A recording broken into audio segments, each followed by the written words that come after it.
오늘 또 고맙습니다. 저는 교실 떠난 국어교사 박전현입니다. 자, 여기는 윤선도의 유적, 보길도의 세연정인데, 어, 괜찮죠, 경치가. 보길도에 가시면 꼭 한번 들러보시기 바랍니다. 자, 윤선도의 시조, 견회요입니다. 제목은 뒤에 가서 풀이하고요. 자, 유배지에서 느끼는 억울하고 답답한 마음 달래는 노래입니다. 도움되는 자료 만들어 보겠습니다. 구독, 공감 부탁합니다.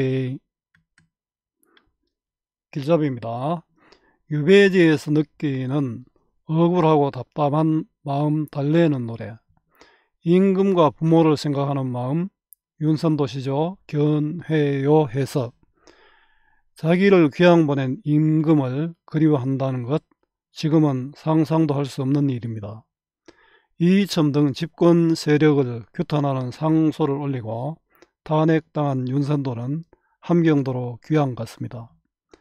그곳에서 느낀 억울함과 임금에 대한 그리움, 부모에 대한 안타까움을 다섯 수의 연시조에 담았습니다. 유교적 이념을 중시했던 조선에서나 가능한 이야기지만 욕 얻어먹을 짓 하는 권력자들은 그냥 부러워할지도 모르겠습니다. 자, 함께 읽으면 좋은 작품 고려가요 정과정. 우리나라 에서 가장 오래된 유배문학이라고 하죠. 정철의 송민곡 등이 있습니다. 또 많이 있습니다. 만본가도 있고요. 자, 내신 수능 국어 공부 잘 하는 방법입니다. 국어는 외우는 것 아니라 원리를 이해하는 것입니다. 따라서 본문 중심 공부 필요합니다. 이미 정해진 문제 유형은 2년쯤 수능 기출학평으로 충분합니다. 문제답 해설하는 수업 10시간 듣는 것보다 스스로 한 편 본문 정리하고 문제 풀어봐야 합니다. 100편 문제 푸는 것보다 10편 본문 정확하게 공부해야 합니다. 요약시 보고 문제만 푸는 공부 실패합니다. 국어는 정답을 찾는 것이 아니라 주어진 지문, 문제, 답지, 외적 증거 보기로 된 상황 파악하고 가장 알맞은 답, 최적 답을 찾는 것입니다. 교과서, 수특, 수완, 본문 중심 학습으로 문장을 이해할 수 있는 능력을 키워야 합니다. 문제는 자료입니다. 제 자료 도움됩니다. 이해 배경입니다. 광해군 때인 1616년 성균관 유생 윤선도는 이이첨의 횡포를 상소했다가 탄핵받아 함경도 경원으로 귀양을 갔습니다. 유배지에서 억울함과 임금에 대한 그리움, 부모에 대한 안타까움을 다섯 수의 연시조에 담았습니다.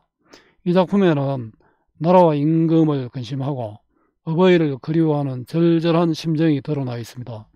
제목인 견해요는 시름을 달래는 노래라는 의미로 볼 수 있습니다. 당대의 권력자를 탄핵하던 젊은 윤선도의 강직한 성격과 신념, 불의와 타협할 줄 모르는 태도를 엿볼 수 있습니다. 우리 또 윤선도하고 대척점에 있는 사람이 바로 송시열이죠. 송시열과 윤선도, 송시열도 그 보길도에 송시열도 유적이 있습니다. 윤선도의 유적과 송시열의 유적을 바라보면서 감회가 좀 그랬습니다. 한눈에 보기입니다. 견해의 뜻입니다. 자, 요 보낼 견자고 마음 회자고 노래 요자지 않습니까? 자, 마음에 품은 뜻을 보내는 노래란 뜻입니다. 마음에 품은 뜻을 보내다. 마음에 품은 뜻을 보내는 노래. 자, 이건 결국은 내 시름을 떨치다, 회포를 풀다라는 뜻입니다. 이 시는 답답한 자신의 마음을 달래는 노래로 풀이할 수 있습니다. 자, 시의 의미입니다. 시냇물이 나옵니다. 자, 시냇물은 영속성을 지닌 존재로 화자의 변함없는 마음을 드러내는 소재로 감정이입의 대상이 됩니다. 매와 물이 나옵니다. 자, 이런 거 여러 곳에 나오죠. 우리 뒤에 보면 상사별곡에도 나오는데 그 묘와 물은 또 다른 의미가 있습니다. 여기서는 부모와 나 사이 장애물로 단절감, 거리감을 느끼는 소재입니다. 관동, 별곡, 산인가 구름인가 머흐도 멀시고 그 구절과도 같습니다. 외기력이는 홀로 외로운 존재로 화자의 정서를 드러내는 소재로 감정이입의 대상이 됩니다. 자, 주제의식과 내용을 정리해 보겠습니다. 제1수는 신념을 고수한다. 남이 어떻게 말하든 자기의 신념대로 살아가겠다는 고고한 의지입니다. 우리 윤선도 뭐 시조도 쓰고 가사도 쓰고 이러니까 시조를 많이 썼으니까 굉장히 부드러운 선비라고 생각하는데 그렇지 않습니다. 굉장히 강했습니다. 사실은 그 성균관이라면 요즘 뭐 대학교라고 할 수 있겠죠. 그 서울대학교라고 할 수 있습니다. 서울대학교 학생이 국무총리가 잘못한다고 이 나쁜 놈하고 이렇게 임금한테 상소를 올렸으니까요. 당신은 지금은 또 그래 이야기할 수 있습니다. 당신은 그게 어려운 시절 아닙니까? 제2수는 충입니다. 연군지정. 자기의 억울한 사정을 입만은 알아달라는 애절한 호소입니다. 3수는 충인데 연군지정입니다. 임금을 끊임없이 그리워함을 시냇물에 비유하고 있습니다. 시냇물은 영속적인 존재입니다. 4수는 효입니다. 망운지정. 망운지정은 구름을 바라보는 마음이란 뜻으로 타향에서 부모님을 생각하는 것을 뜻합니다. 고향에 두고 온 어버이를 그리는 외로운 심정을 담고 있습니다. 5수는 효와 충인데 천륜입니다. 임금에 대한 충성심을 떠나서 부모에 대한 효성을 생각할 수 없다는 충효의 다짐입니다.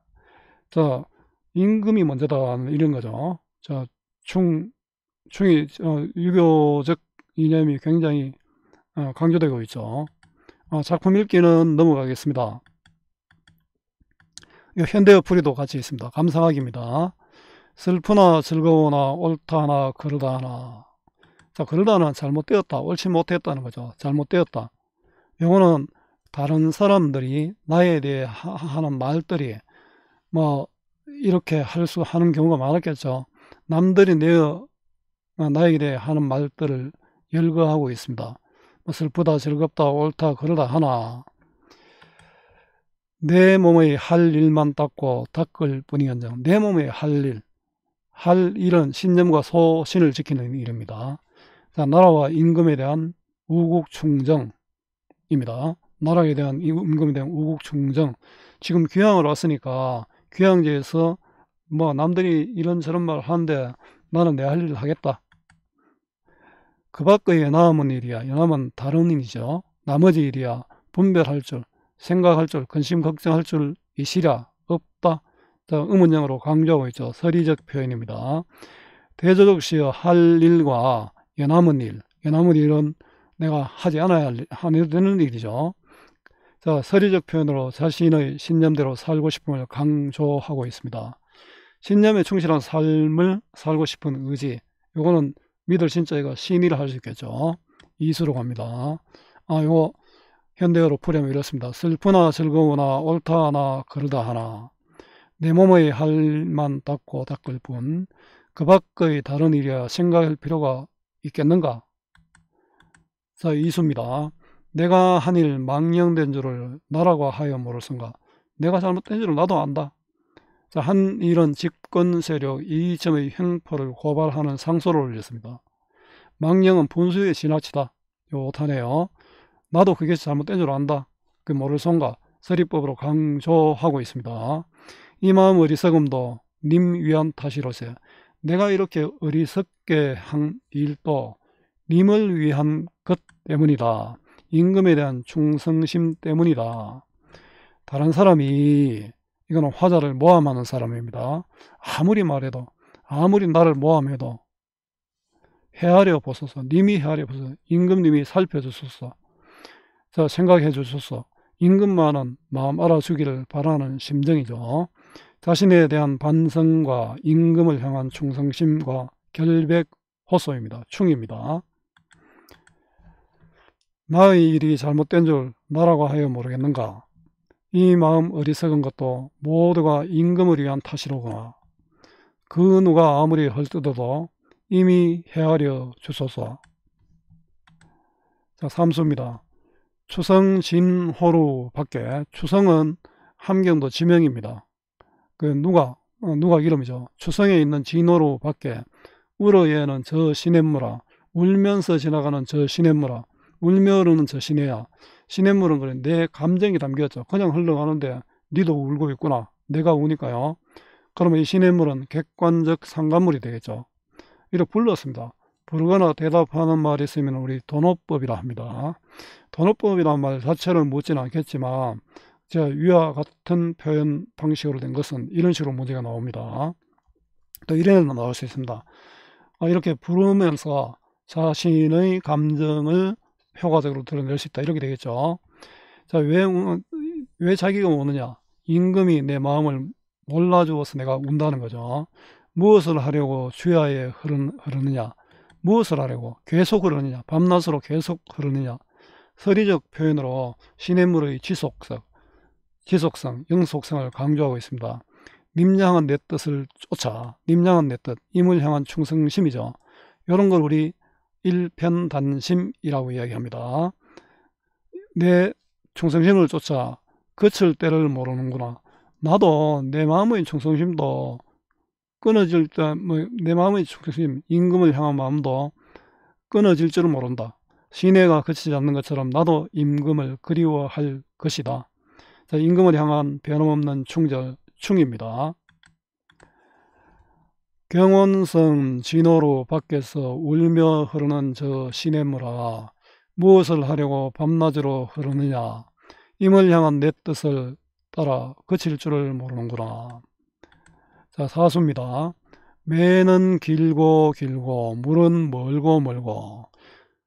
자, 매는 길고 자, 매는 높다는 거죠. 산은 높고 물은 흘고 이거는 화자와 부모 사이의 장애물이, 그 어버이를 사랑하는 장애물이 멀리 있죠.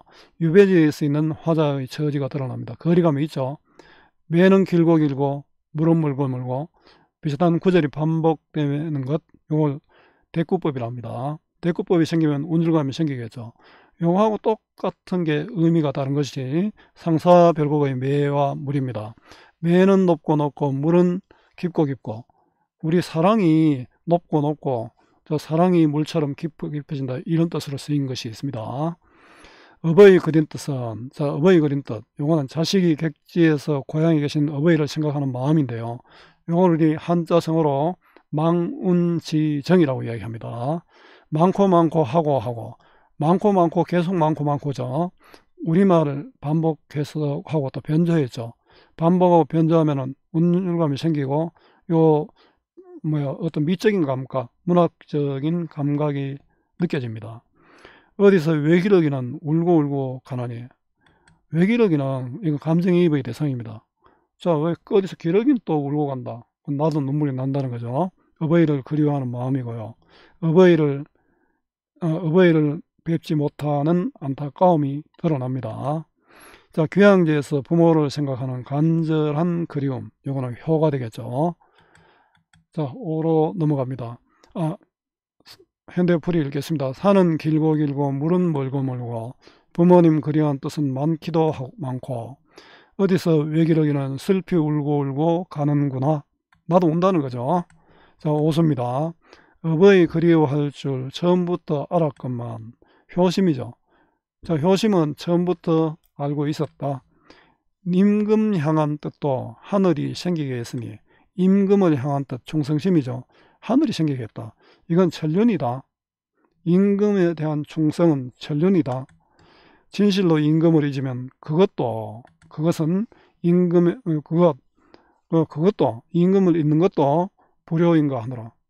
자, 임금을 잊는 것도 불효다. 그래, 임금도 잊을 수 없다는 거죠. 임금에 대한 충성심이 바로 효도다. 그 요거 영군의 정에 들어가죠. 임금과 스승 어버이의 은혜가 같다는 군사부 일체의 유교적 이념이 드러납니다. 충과 효의 일체에 대한 깨달음, 천륜이라고 했습니다. 임금에 대한 충성심이 천륜이다. 자, 어버이 그리워할 줄은 처음부터 알았지만 임금 향한 뜻도 하늘이 만들어 주었으니 진실로 임금을 잊으면 그것이 불효인가 하노라. 정리해 보겠습니다. 정형시조, 시조입니다. 평시조고, 평시조 반대는 사설시조죠.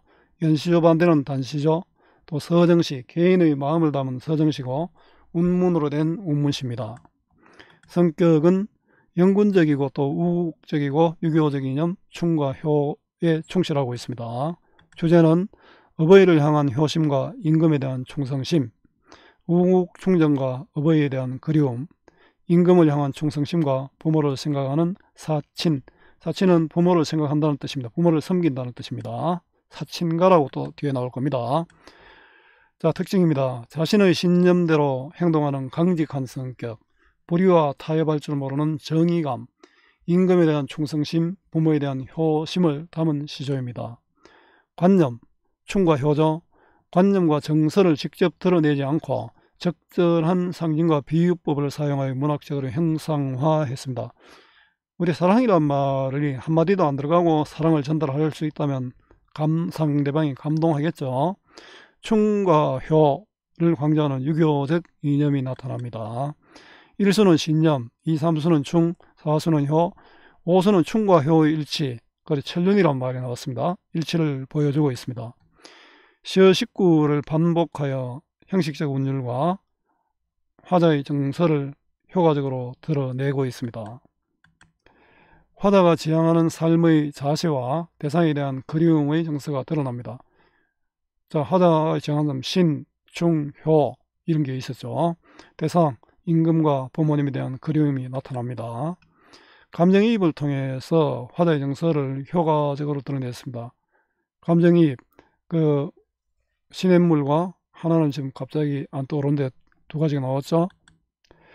의문의 방식을 활용하여 상황에 대한 화자나 글쓴이의 생각을 드러내고 있습니다. 동일한 시어를 반복함으로써 화자의 심화된 정서를 나타내고 있고요. 대조와 대꾸법, 시의 반복 등을 활용하여 효과적으로 표현했습니다. 특히 대꾸법하고 반복되면 운율감도 형성됩니다. 의문형 문장의 서리적 표현으로 시적 의미를 강조하고 있습니다. 수고 많았습니다. 제가 살아있는 한 좋은 자료로 보답하겠습니다.